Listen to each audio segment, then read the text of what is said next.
Okay, with Denis Smith up at his house today. He's invited me over to have a quick chat. How are you doing? Brilliant, thank you. Yeah. Besides the weather, I'm having a good summer.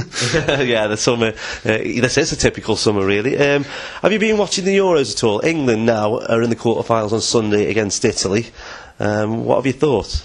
Well, everybody's saying they've done well to get there. I was expecting them to get through to this stage. Whether winning the group or not, I didn't know, but I knew I expected them to get through to this stage.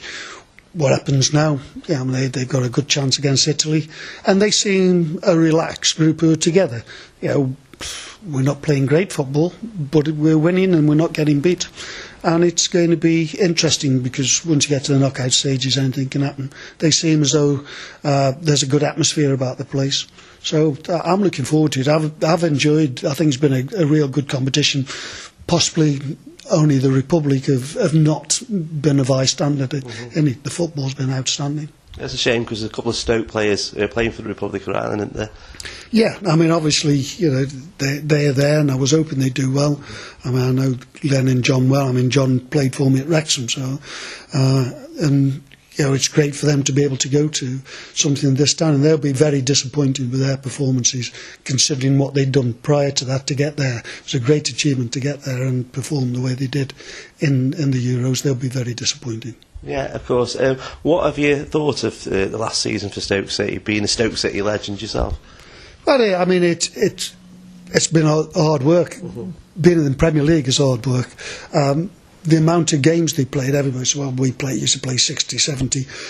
But the pressure's changed slightly. Now you get an extra 800 grand for every position you finish in the league. The money's different.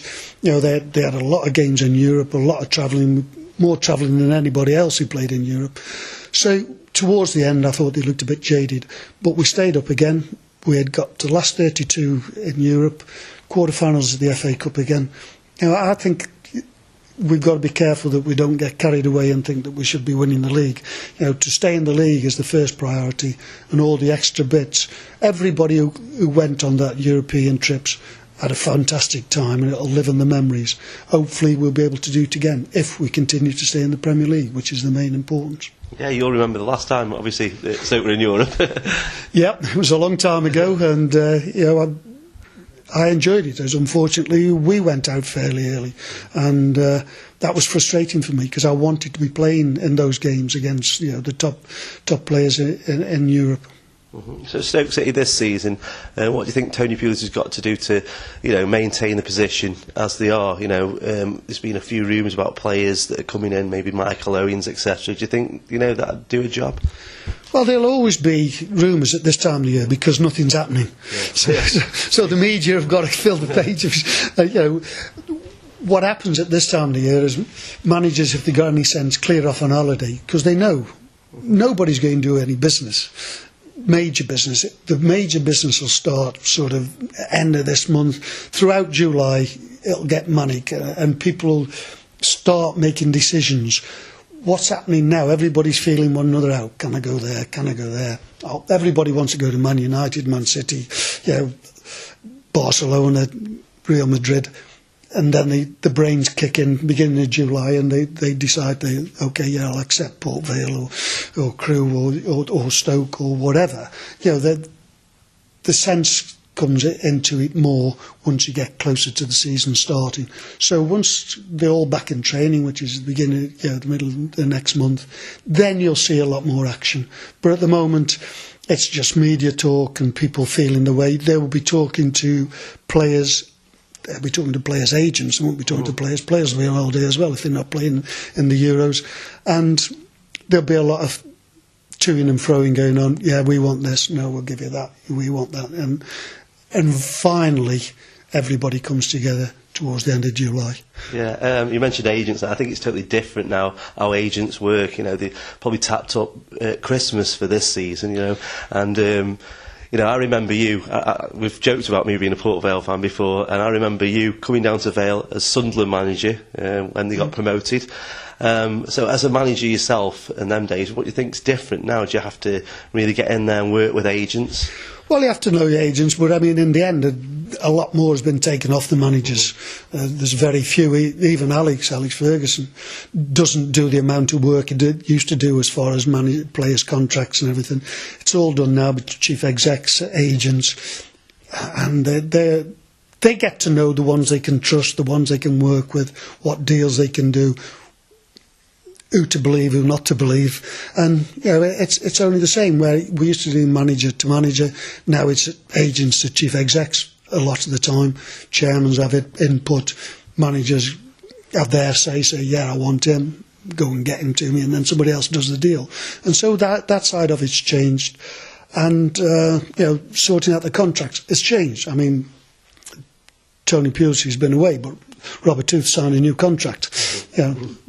Tony Scholes, he's been here, and Tony Scholes would have sorted that out, and that's a great signing. Tony Pulis would have said he wanted him. Tony Scholes has to go and do the deal. Yeah, that's how different it is as a manager. How do you think, as an ex-player, it's changed? It seems to be that everyone talks about diving, etc. It wasn't really in the game. People used to get up and get on with it. Oh, it was. But I mean, Francis Lee used to go over quite regularly. He never did against us because we had a quiet word with him beforehand. If he went over, he wouldn't be getting up again. But there was a few who died, but we did point out to them it wasn't a sensible idea. If they dived and Alan Bloor steps on you, then at 15 stone he makes a bit of a mess. So there was different ways of dealing with it that we could do that players can't do now. So we dealt with it between ourselves. So players didn't dive as much because it was perhaps not as profitable to them, and they're liable to get injured. Do you think TV has changed football in that respect? They replay stuff, they talk about stuff a little bit more, the angles are there? Oh, it's totally different. We've got to accept it. So, I mean, I was speaking to Howard Webb a couple of months ago, and we were talking about holding in the box, and how did you deal with it? I said, well, we didn't have a problem. I said, well, how did you deal with it? So if somebody grabbed hold of it, just elbowed him, and now you couldn't get away with that because the television cameras and everything. But that's what happened. So people didn't grab old people in the box. So things change, and you've got to accept that things change. That's what you did. Somebody started pulling you and grabbing you, bang with the elbow, got rid of them, and that was it. And so those sort of things have changed, and you can't do those sort of things now. So the grappling has not been as much in the Euros, and that might be one of the things that those two ex-officials have improved on. With those being there might be a little less grappling in the box, which is good. Yeah, technology's a big hot potato at the moment. Well, should there be goal line technology? Obviously, for England's point of view, without the offside, it might not have worked in their favour. But do you think that's something that should come into football? Well, the managers have been saying yes for the last 10, 15 years. We get votes on it and ask to vote to our union. We all say yes. Goal line technology. That's fairly straightforward. Offsides and things like that. You can't be stopping the game all the time. So the goal line technology, I think, will come in. I don't think there's a problem with it. Once they've got the right system that works, get it in, get it done, and that's fine. But the rest, leave to the officials. I work with the Premier League, and you'd be surprised how good they are with the officials. You've got success rates of sort of 97, 98% of decisions right. Now, do that in any other business and you'd be quite highly thought of. Be a referee or an assistant, and you get a couple wrong, it's highlighted. But generally, they're very good in the Premier League. Yeah. Well, thank you very much for this, Denis. It's my pleasure.